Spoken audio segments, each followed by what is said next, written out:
मित्रांनो नमस्कार, कशा आहात? मजेत ना? बघा, एक प्रश्न आला तुमच्यासाठी घेऊन. प्रश्न काय म्हणतो आपण पाहूया. एका त्रिकोणाच्या दोन बाह्य कोनाच्या मापाची बेरीज 270 अंश असल्यास तो त्रिकोण कोणत्या प्रकारचा आहे? मित्रांनो खूप सोपा प्रश्न. आपल्याला काय दिले बरं? एका त्रिकोणाच्या बाह्य कोनाचे माप दोन कोनांची बेरीज दिली, फक्त किती? 270. मग आपण काय करूया बघा, मी एक त्रिकोण काढतो छानपैकी. ओके, या त्रिकोणाचे मी तिन्ही बाह्य कोन तुम्हाला दाखवतो. हा एक बाह्य कोन असेल, हा एक बाह्य कोन आहे आणि हा एक बाह्य कोन. मग आता या तीन बाह्य कोनापैकी फक्त आपल्याला दोन बाह्य कोनांच्या मापाची बेरीज किती दिली आहे? 270 दिली. मग असं समजूया आपण की आपल्याला या दोन बाह्य कोनांच्या मापांची बेरीज किती दिली रे? 270 दिली. आता मला सांगायची तुम्ही त्रिकोणाच्या तिन्ही बाह्य कोनाच्या मापाची बेरीज किती असते? 360 असते.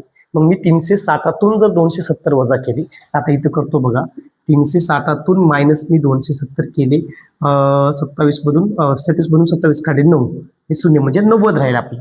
म्हणजे एका बाह्य कोनाचं माप किती अंश येईल? 90 अंश येईल. मला आता सांगा, आता या कोणाचं माप 90 अंश असेल, याचा अर्थ याचा आतील भागामधला कोन तो सुद्धा 90 अंश असेल का? कारण हे संलग्न कोन असतात ना, बाह्य कोन आणि आंतरकोन यांची बेरीज किती असते? 180 अंश असते.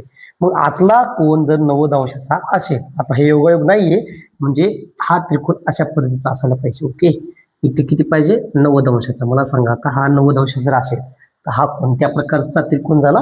काटकोन त्रिकोण. म्हणजेच काय? पर्याय क्रमांक 1. ऐकण्याचं सोपं.